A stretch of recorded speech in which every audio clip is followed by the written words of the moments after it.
Hi all, and welcome to this short presentation of some artworks around the theme of Christmas. I'm sitting in front of this beautiful textile work by Vanessa da Silva, and the sun makes me think of warmer, sunnier places than the UK. But I wanted to hopefully warm you up and warm you with some artworks that of the past and the present that relate to the themes of birth and the theme of feasts. So starting with this one, Sandro Botticelli, Mystic Nativity. Have a look at the painting. What can you see? What strikes you? There are lots of people present in this painting, some divine people, some humans, and if you look carefully at the bottom, there are some winged demons disappearing into the soil. If your eye wanders towards the center, you will see a thatched roof over a rock in a landscape, and under the roof is Maria, who has just given birth to baby Jesus, Joseph kneeling in front.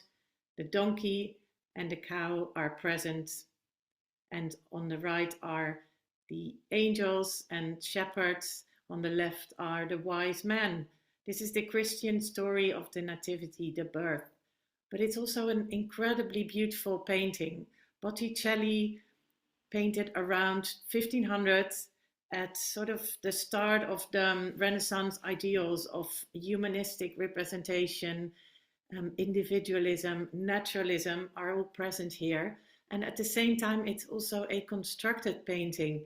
If you look closer, see how there is an outside, the forest, the glade, the rock, and an inside, the thatched roof, and all the way up in the painting, this dome, which sort of represents a domed church. So heaven is at once a natural space as an interior, a divine architectural space of a church. The angels are carrying olive branches, which is a symbol of peace, but not always peaceful in this painting. On the top is an inscription to the book of Revelation, which talks about Christ's second coming. And it also refers to the troubles in Italy. And at the time that this was painted, Botticelli was in awe of this priest Savonarola, who was following the death of Cosimo de' Medici, trying to take power in Florence. There was a lot of infighting in between rich families, but there was also an invasion from outside Italy by the French. And so the troubles of Italy refers to this very actual situation present at the time when Botticelli painted this. And this blending of the divine and the very realistic also happens in the painting itself, not just in the inscription. We see at the bottom the angels are embracing human people, and this is for Botticelli an example of the divine and the human blending together. Another painting in the National Gallery, and these are both on view, so do go and see them if you have the chance. The National Gallery has just been overhauled, everything has been rehung, so it's a great opportunity to go there and view these wonderful paintings. Geertgen tot Sint Jans, the Nativity at Night, are painted around the same time, but so very different from Botticelli. Of course, we are now in the northern countries, the Northern Renaissance, where painting styles were more detailed and more precise. But not alone that, we are also now in the nighttime, and this painting has been quite damaged. But if you look carefully and really just take a moment, taking in all the different details, have a look to see if you can spot anything else besides what's happening in the central plane of the painting. Let your eye wander to the left and up and to the far stretches behind the scene that we're witnessing. If you look really carefully, you will spot in the background a herd of sheep guarded by shepherds and a very tiny little light in the top left corner. which is a fire made by the shepherds. And that light, that fire, is reflected in the divine light made by the angel hovering in the sky. And if you look even more carefully to the right, you might be able to discern half of a figure, another shepherd or maybe a wise man who's present at the nativity scene. And again, in the middle, I don't know if you spotted them already, but here we have the donkey and the cow again present at the birth. And this baby Jesus is different from the baby Jesus we've seen in Botticelli. Have a look at the comparison. The baby Jesus in Botticelli is stretching out its arms on the right and looking up to his mother, Maria. The baby on the left is very still. It's very solemn, static, and the angels are also different in both pictures. In the picture on the left, they're very intently looking at the baby, and so is Maria. And we can really, in the Geertruiden Sint-Jaans, we can really see these gazes, the relationships and the emotion between the figures in the paintings, and that little light in the background, that fire reflected in the angel, and then in turn the light of the faces of the angels, Maria and the baby. Whereas Botticelli's is much more decorative, patterned, a lot more flat, and we don't really see the expression in Botticelli's painting. Also, the work on the left is a small work. Geertruiden Sint-Jaans Nativity was used for private devotion. So imagine someone in the 1500s carrying this small piece around, an important figure carrying this piece around for a very private act of devotion in their bedroom, or with just themselves present and this sort of higher figure of God. I wanted to contrast this with a very contemporary work by Caroline Walker, Theatre. Have a look here and let your eye wander around this painting. It will probably go from left to right because the painting is a landscape format. It's huge, and it was recently bought by the National Gallery of Scotland. We see another kind of nativity, although of course this is not a religious painting. We see a very realistic birth of a baby. Mother on the right, I think she's smiling, her eyes lift, and then the baby on the left being handled by two female workers in this operating theatre. It's all female workers, and Caroline Walker's art is about the role of women in everyday working environments. And this was painted during COVID, so a time when people felt isolated. But here, Caroline Walker is bringing everyone together. And have a little look at the colors. You might see some whites and creams, and then some blues and greens, and some reds, but Walker's paintings are always incredibly well compositioned, with the colors harmoniously divided over the whole. Some orange pops up, some red and green here and there, but it's a very fluent composition. And what was really amazing is that Caroline Walker first showed this painting in Fitzrovia Chapel in London a few years back. And so in the chapel, it took on this spirit of almost an altar piece with a birth of a baby. And even though it's not a religious scene, it was actually based on the university hospital nearby, UCL hospital, and its maternity ward. It has that sort of religious nod to the birth, something important happening. But instead of the nativity scenes that we just saw, this one is very practical. The baby is not even at the center of the painting. The baby is a bit hidden on the left. It's all about the women who are working at the scene. And Caroline Walker has said that what she is trying to do with her work is to show people in context. It's about the environment of their jobs and their identities within it, rather than isolating them individually. So it's a beautiful scene of a bird, which is very contemporary. And then another thing that happens at Christmas time is feasts, dinners, parties. I love this work by Kerry James Marshall. It's currently on view in the Royal Academy in London. It's until the end of January. And originally it's from the Birmingham Museum of Art, painted in 2012. Again, I would invite you to slow down, have a look at what you see here. There's a lot to see. There's so many figures.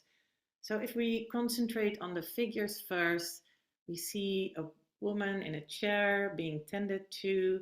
We see in the other corner some people standing around watching another salon stylist get ready to groom someone. We see a woman in the foreground and two toddlers inquiring some image of a Disney princess. I'll come to that a bit later. Have a look at the colors too, because there's greens, reds, oranges, yellows. It's almost as if all the colors are present here. But Marshall does something very special with his colors too. If you see the School of Beauty, School of Culture reflected in the mirrors, you will see a band of red, black, and green, and that refers to the Pan-African flag, or the Afro flag that unites all the countries. And red stands for the bloodshed during the civil rights movement, black stands for the skin color, and green for the fertile land of Africa. So Kerry James Marshall makes a reference in this work to the civil rights movement, to black culture, even in the title, insinuating that School of Beauty is a school of culture, because it's at the salon in the black culture where a lot of the conversations happen. It's really the setting of learning as well as the setting of celebration. And there are lots of mirrors in this piece. If you have looked at the mirrors in the heart-shaped form, then there's a mirror in the center, and we see someone flashing, taking the photograph, and a woman looking at herself. And this is a reference to art history, especially the Meninas from Velázquez and Jan van Eyck's Arnolfini portrait, where there was use of mirroring and the artist being reflected in the mirror, the painter in that case also being reflected in the mirror. In this case, it's a photograph. But there's a lot of back and forth in this work. It's incredibly dense. And Kerry James Marshall has said that he always tries to make the densest, the most complicated, the most compact paintings. More is more, he has said, and we can definitely feel that here. But also just a celebration of coming together, getting ready. Look at all the different clothes everyone's wearing. There's posters by Lauryn Hill, and there's a Chris Ofili painting, some other references to contemporary black culture. And Kerry James Marshall is very much trained in the art historical canon, and he often makes references to earlier works from art history. In the group of people on the left standing around, he made a reference to Rembrandt van Rijn's anatomy lesson, where people are standing around learning something. In Kerry James Marshall's painting, they are learning about hairstyles, which of course is very important in black culture, and you'll see lots of different hairstyles in his painting. And then, as mentioned, I would come back to these really cute little toddlers, which to me also make me think of the angels in Botticelli's work. The toddlers are like little putti. They are admiring this strange Disney figure, and that in turn is inspired by Holbein's The Ambassadors painting, also in the National Gallery. So if you go there, do go and find that one too. It's a giant work, and generations have wondered about the skull in Holbein's painting, which when you walk around it, you will see it in its entirety. But if you stand at an angle, you will see it as this strange elliptical shape. And Kerry James Marshall has rendered this skull into a Disney princess, which is at once really witty, but of course it also has a deeper meaning, that of the wideness of beauty standards. We're in a black salon, and yet we are confronted with the princesses, the sort of white, beautiful blonde girls as a standard for beauty. So it's also a slightly political remark. And then lastly, if you are in London and seeing the lights in Mayfair, then I would strongly recommend you go see this exhibition by Eva Helene Pade. It's at Thaddeus Ropac. It's my favorite gallery in Mayfair. It's a beautiful old bishop's home from 1700s, and on 2 floors, Eva Helene Pade is showing these paintings that have some sort of reverence in them. They are all about figures standing together in masses, and they are jewel-like almost, and there's beautiful lighting. It's as if we are in a nightclub. Eva Helene Pade is a Danish artist who only graduated last year from the Royal College of Art in Denmark and is already showing with Thaddeus Ropac.